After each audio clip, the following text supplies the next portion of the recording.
It was a chilly Wednesday evening in October when I was 14. I was standing in our kitchen waiting for my father to drive me to church school. My father, meanwhile, was stomping back and forth from the living room through to the kitchen to the basement stairs. He would go to the top of the stairs and yell down at my 7-year-old sister, who was also getting ready to leave. She had a meeting with her church group to go to, but since her meeting wasn't at church, she was driving herself. Since she was taking her time, my father would yell down the stairs for her to hurry up, then stomp back towards the living room and look for his keys which he had misplaced. So there was my father, standing at the top of the stairs and yelling down to my sister in the basement. Behind him was our back door. The back door was open, but the screen door was closed. My father then moved away from the screen door, and there she was. A girl standing in our driveway peering in through the screen door. Peering is not the right word, she was staring. She was tall and slender with straight black hair tied into a ponytail.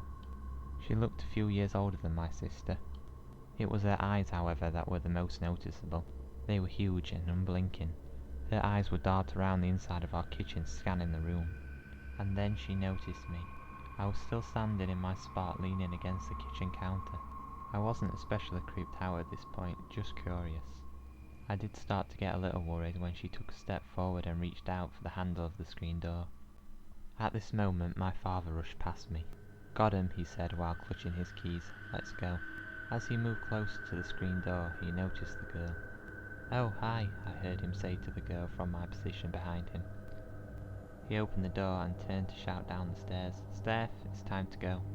"All right," my sister responded in an annoyed teenage voice of hers as she came running upstairs. My dad held the door open for her and I pulled it shut behind us. My sister and the girl started walking down the driveway to my sister's car. I think my dad and I had the same thought. They didn't acknowledge each other. Two teenage girls didn't bother saying hello to each other. I'd been round my sister and her friends enough to know that they could barely stop speaking when they were together. We stood in front of the garage, watching the two of them walk away. When they reached the car, my sister put her key in the door and unlocked it. The girl, now standing by the passenger door, tried the handle. It was locked. The next moment plays out in slow motion in my mind. I remember my sister, still holding the door handle, slowly look up at the girl with the big eyes and say, "Can I help you?" My dad heard it too and began quickly walking down the driveway. My sister looked at him with a confused stare. He turned to the girl and repeated my sister's question, "Can I help you?" The girl took a step back from the car, her eyes darting from my dad to my sister to me. She looked back at my dad and said something I will never forget. "You have my grandmother in your basement." My dad looked at the girl and said what we were all thinking. "What?" Now, I may not have spent a lot of time in our basement as my room was upstairs, but I was down there every day. The biggest TV was down there, the laundry room was down there, my hockey equipment was stored in the furnace room, my sister's room was down there. So I'm pretty sure I would have noticed someone's grandmother in our basement. The girl, however, seemed convinced. She began to rant about how her priest had told her that we were devil worshippers, and that we were trying to kill her and had planned to sacrifice her grandmother. I was getting pretty creeped out by this point, not just by what she was saying, but how she moved. The way her eyes kept moving around rapidly. The way her hands were shaking. My sister and I both stood frozen to the concrete of the driveway. My dad, however, didn't panic. He had been a paramedic his entire life. He had definitely seen his share of strange things and dealt with people with mental health issues. He calmly told my sister and I to go inside. Neither of us moved. He said it again, more forcefully than before, and we began to walk backwards up the driveway. The girl began to look very confused. She looked at the three of us and began to make almost a whimpering noise. She started moving up the driveway as well while walking almost sideways. My dad took a step closer to her and the whimpering intensified. "Just stay right here with me," my dad said calmly, "and we will figure this out." The girl moved faster up the driveway towards me. She lunged at me and the whimpering became a scream. "No!" the girl cried while reaching both hands out at me. I turned to run. My father lunged at the girl and was able to grab both of her arms and pull them behind her back. My sister and I ran into the house and slammed the door behind us as the girl struggled violently against my father's grip. Once inside, my sister and I rushed to the window on the side of the house. We could see my dad now struggling to subdue the girl as her struggle continued. He began guiding her up the driveway towards the garage. When they were both inside, he closed the garage door. I stared at my dad while the door came down. I still remember the feeling of terror as the door made contact with the concrete. We couldn't see him. There were no windows on the garage door anymore. There had been, but I broke them all with slam shots, and now, where there was windows, there was only plywood. My sister and I stood in the kitchen, crying and staring at the garage door for what seemed like an eternity. Finally, the side door opened and my dad looked at us through the kitchen window. "It's okay," he said. "Just call 911 and tell them to send an ambulance." Behind him, we heard the girl crying. My sister called the emergency dispatcher and we waited. Moments later, the ambulance pulled into the driveway and my dad opened the garage door. The girl was bent over at the waist and sobbing loudly. My dad greeted his colleagues, who ran into the garage and calmly and gently guided the girl towards the back of the ambulance. We could hear her wailing as the ambulance backed down the driveway. When the ambulance had pulled away, my sister and I sprinted to the garage and embraced our father. It had been a frightening experience that could have gone much worse if it weren't for him. I started out my year in a great dorm. I loved my hallmates, my room, and the fact that the dining hall was less than 100 feet away. Obviously, I spent a lot of time there, and I got to know the staff. I had worked in a restaurant for 2 years before going to school, and could identify with the struggles that come with being a food service worker, especially because I was at a snobby school, so I sympathised with the staff having to deal with rich kids and their entitled bullshit. Most of the staff were lovely people, but one in particular seemed to take a real fancy to me. He was a young man, not much older than myself, named Matt. He always went out his way to talk to me and ask me questions about myself and how school was going. One evening, I was doing homework in the dining hall around closing hours. Matt sat with me and we chatted for a bit. He said he was off work and heading to his car to smoke a joint before he went home, and asked if I wanted to join him. I had only smoked a few times before, but I enjoyed it, and he seemed harmless enough, so I agreed. I was still very much a sheltered child, and to me he didn't seem like a bad guy, so he couldn't be. We lit up in his car in the parking lot behind the dining hall, and I got a glimpse of the real Matt. He ranted about how his ex-girlfriend had recently dumped him. He called her a bitch and a whore, and told me unnecessary details about their apparently kinky sex life. The virgin in me was incredibly uncomfortable, only made worse by the paranoia brought on by the weed. He also went on about how much he hated the students at my university, especially the girls, saying they treated him as less than human. I was completely speechless, and when I didn't respond, he tried to apologise for going off, saying that I was different and that he wanted to get to know me better. I remember blurting out that I needed to go, and I got the hell out. He got out too and shouted after me to come back, and I thought he might chase me, but he didn't, and I got back to my dorm safely. I avoided that dining hall like the plague for the next week, and I didn't see him again until one night that still haunts me to this day. Around midnight, I was walking back to my dorm alone from a function at a Christian centre, which was only about 2 blocks away. I know, walking by myself was stupid, but the buses weren't running, and I felt bad asking someone. I was walking along a residential street that was just around the corner from my dorm, when I noticed a black SUV that was creeping along behind me. It was going so slow that it was hard not to notice. At first, I tried not to panic, but it quickly clicked that it was the same car as Matt's. I started to run when it sped up ahead of me and a man in a ski mask jumped out at me. I just knew it was Matt. From here, things happened very fast. I tried to run the other way, but he grabbed me from behind and was struggling to get my wrists into handcuffs while pulling me towards his car. I was screaming at the top of my lungs and fighting like hell. We fought each other for a few minutes before he dropped the handcuffs and I was able to slam my heel into his foot. I think those two things and my relentless struggling shook his confidence because he ran back to the car and sped off. Freaked out, I ran back to my room, constantly looking back to see if he was after me. Thankfully, he didn't follow and I was able to call the police. I was very lucky that night, not only because I got away, but also because he got caught shortly after I called 911. He was arrested, and when police searched his car they found handcuffs, duct tape and a knife. During the interrogation, he confessed that he was bitter and depressed over his breakup and wanted to make someone feel pain like he feels it. Nearly a year later, after a painful testimony from me, he was convicted to 40 years in prison for abduction and intent to defile. So, I'm a 23-year-old woman from Western Sydney, Australia. I've always been a massive fan of horror movies and everything creepy, so I don't usually get creeped out all that easily. My living arrangements at home would be any young person's dream while still living with their parents. We have a garage that prior to building the house several years ago had been converted in what we called a teenage retreat or small guest house by the previous owners of the property. When I turned 18, this became my living arrangement. Bear in mind that this part of the property was completely separate from the house. And from my window was a glass sliding door, which I hung massive curtains over to block out the sun in the mornings. This room was also completely soundproof. Going on about 3 to 4 years ago, I was dating my now ex-boyfriend, who at the time wasn't allowed to stay over at my place. So most evenings we'd usually spend our time on the phone or texting until we fell asleep. One night in particular, around 1 AM during one of our texting conversations, I heard the roller door of my room shaking.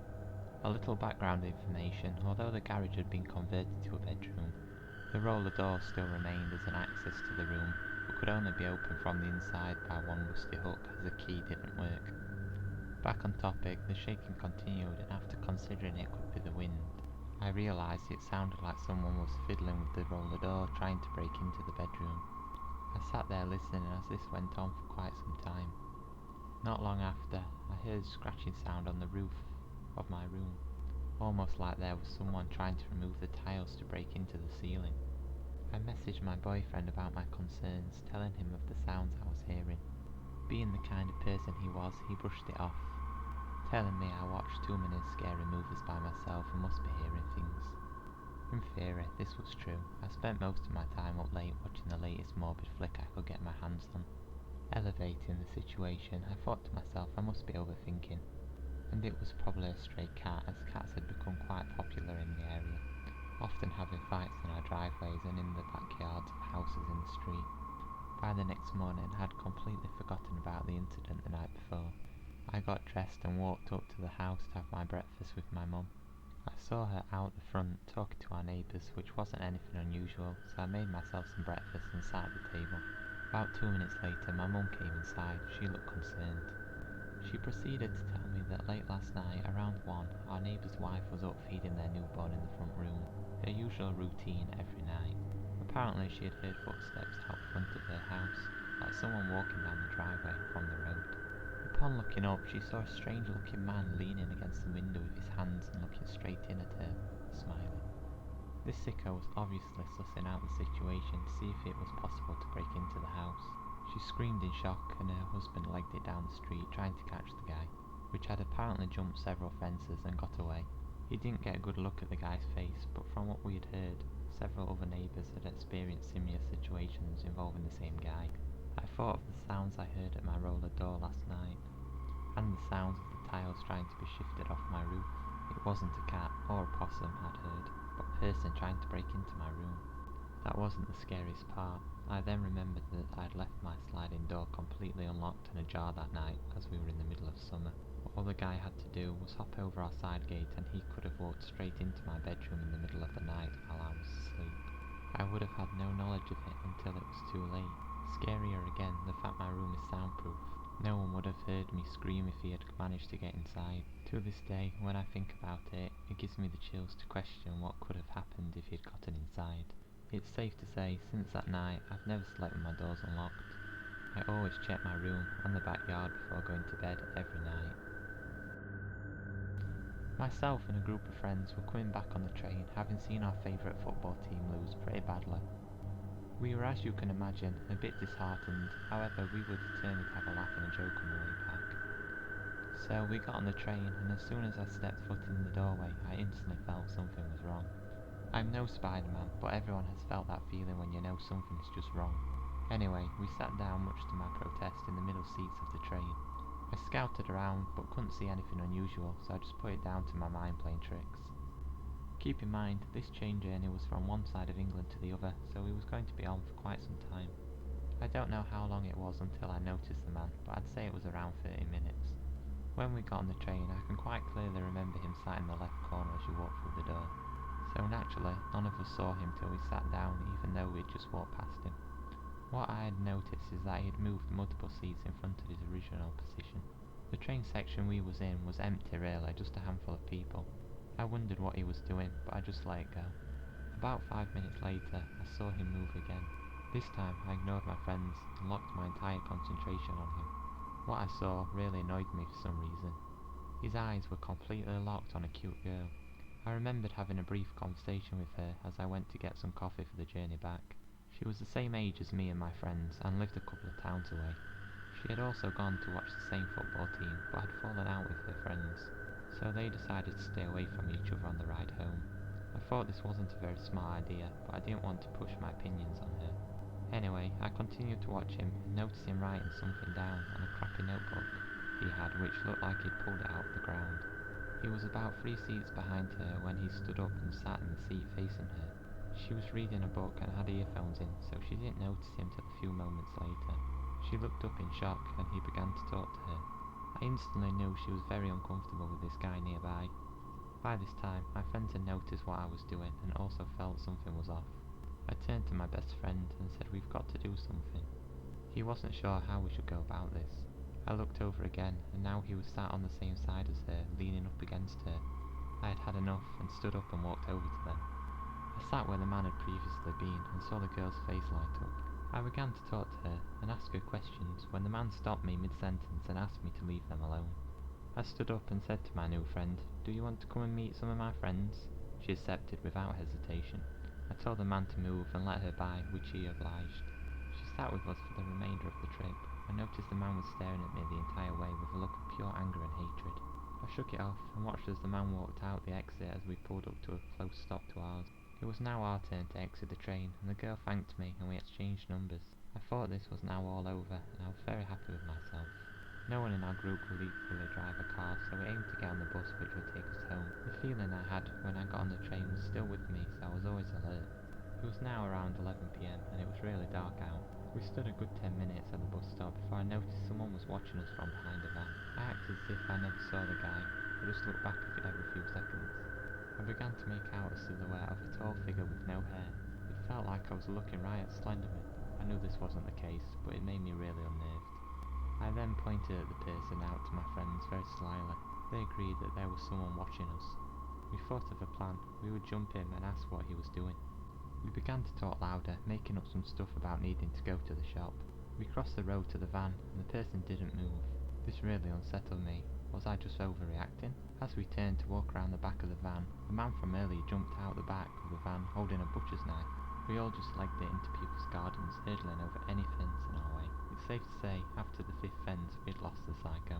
We sat, trying to catch our breath and go over what had just happened. About 20 minutes later, we got up and walked back onto the road. The 2 people had gone, and the van with them. We got on the bus and left the area. It wasn't long before I noticed the van was back. I tried to alert my friends without them freaking out, but it was no use. My best friend immediately contacted police while I informed the bus driver. He carried on driving as my friend was reeling off what the operator was telling him. The police soon came and escorted us home, however the van had long gone once the sirens could be heard. We eventually all got home safe. Hopefully the van didn't see where we all lived. The police reassured us that they would investigate. Hi, and thank you for watching my first ever YouTube video. I hope you enjoyed it. If so, please hit that like button and subscribe if you would like to see future videos coming soon. All support is greatly appreciated. Thank you. Echo out.